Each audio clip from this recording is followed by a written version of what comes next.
Miss হবে না আপনার পছন্দের টিভি শো। দেখুন জি5 অ্যাপে একদম ফ্রি। একটা দরকারে এসেছি, কিছু জানার ছিল, তুমি একটু আমায় সাহায্য করবে গো? হ্যাঁ বল না, কি জানতে চাস? ঠাকুরমশাই, এখানে মাস 3 আগে কোনো বডি এনে পোড়ানো হয়েছিল?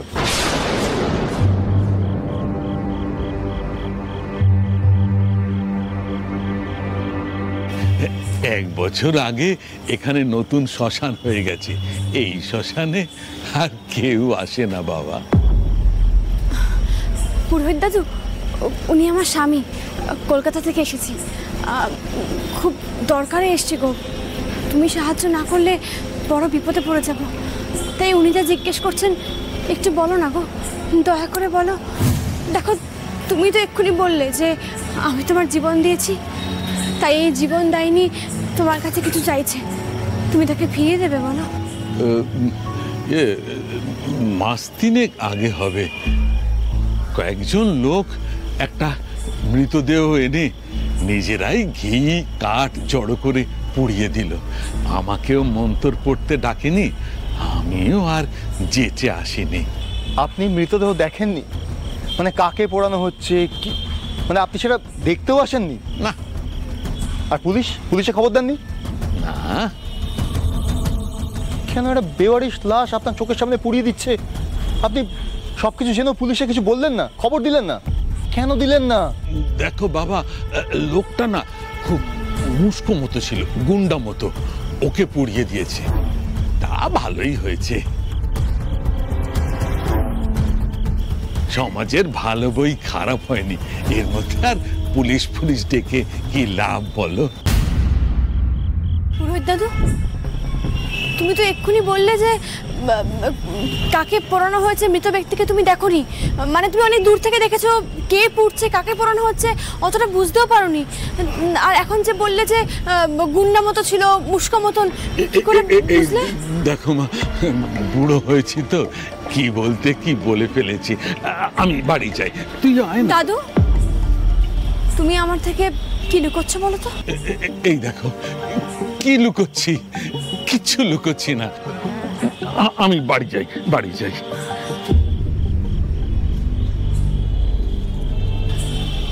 এবার বলো, তুমি কিছু লুকোচ্ছ না? এই দেখো মা, ছাড় দেখি, মায়ের সামনে অন্যের দিব্যি করে যায়, ছাড়। বলছি তো আমি কিছু জানি না, তোরা যা। তাহলে এসো।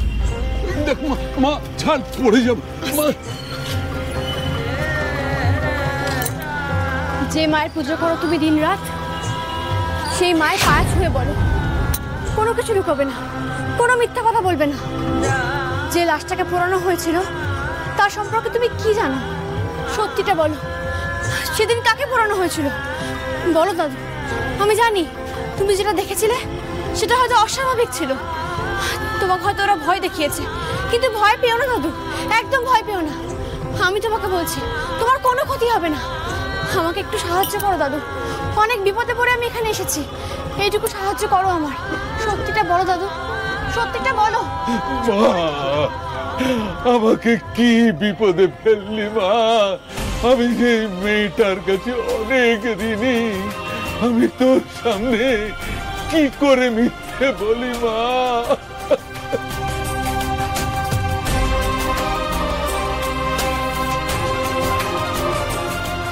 ঠাকুরমশাই, আমি বলছি আপনার কোনো ভয় নেই, আমরা সবাই আপনার সাথে আছি, আমরা থাকতে আপনার কোনো ক্ষতি হতে দেব না।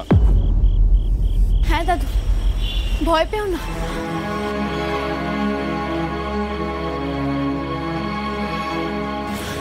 সত্যিটা বলো, ভয় পেও না দাদু। সেদিন অন্ধকারের মধ্যে লোকজনের আওয়াজ পেয়ে মেরে দেখি কয়েকজন লোক একটা খড় বিচুলি দিয়ে পুতুল সাজিয়ে চিতার উপর তুলে দিয়েছে।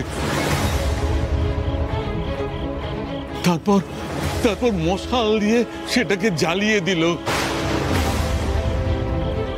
আমি চিৎকার করে জানতে চাইছিলাম কি হয়েছে, তখনই একটা গুন্ডা মতো লোক আমার গলা টিপে ধরলো, আমাকে হুমকি দিয়ে বলল যে আসল ঘটনা যেন কেউ জানতে না পারে।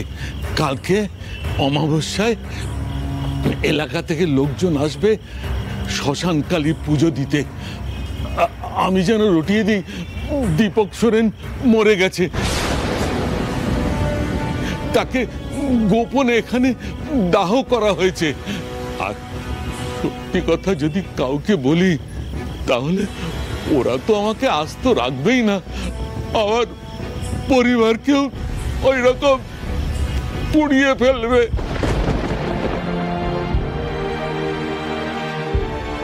ভয়ে আমি মুখ খুলতে পারিনি মা। ব্যাপারটা ধামা চাপা পড়ে যাওয়াতে আমি মনে মনে খুশি হয়েছিলাম। আজ তোরা এসে মা খুব ভয় করছে মা, বড্ড ভয় করছে। ভয় পেও না, একদম ভয় পেও না, তোমার কিচ্ছু হবে না। আমরা যে খবরাখবর নিচ্ছি সেটা কেউ জানে না, আমরা এখানে এসছি সেটা কেউ জানে না। আর তুমি যে আমাকে বললে, মানে আমাদেরকে বললে, সেটা কেউ জানতে পারবে না। তুমি নিশ্চিন্তে বাড়ি যাও। তোমাকে একটু এগিয়ে দেবো? না না, আমি চলে যেতে পারবো, তবে একটা কথা বলি, তুই তো খুব ভালো মেয়ে, তোকে আমি খুব ভালোবাসি, স্নেহ করি, তাই বলছি তুই এসবের মধ্যে থাকিস না মা। আমি যাই।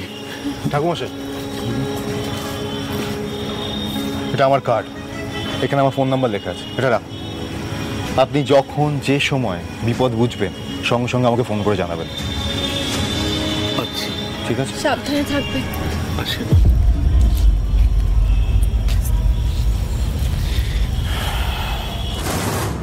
স্যার কিছু বুঝলেন? হসপিটালে দীপককে ডেড বলে ঘোষণা করা হয়নি, আর এখানেও দীপকের বডি পোড়ানো হয়নি, অথচ পুতুল পুড়িয়ে সবার মধ্যে ছড়িয়ে দেওয়া হলো যে দীপক সোরেন মারা গেছে। দীপকের বডি তাহলে কোথায়? আর আমি একটা কথা কিছু তো বুঝতে পারছি না যে ওর মৃত্যুকে ঘিরে এত রহস্য কিসের। তাহলে কি কোনোভাবে দীপক বেঁচে আছে?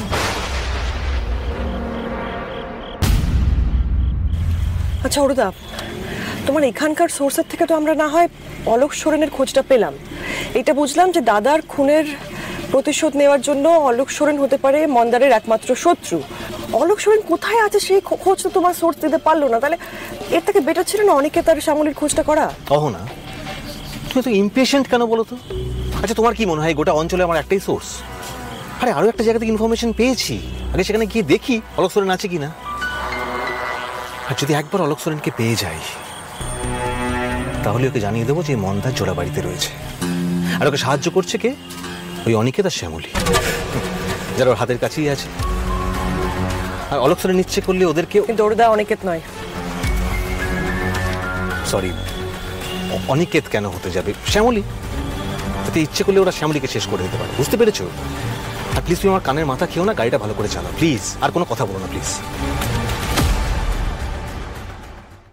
জি5 ডাউনলোড করুন আর সব এপিসোড দেখুন একদম ফ্রি।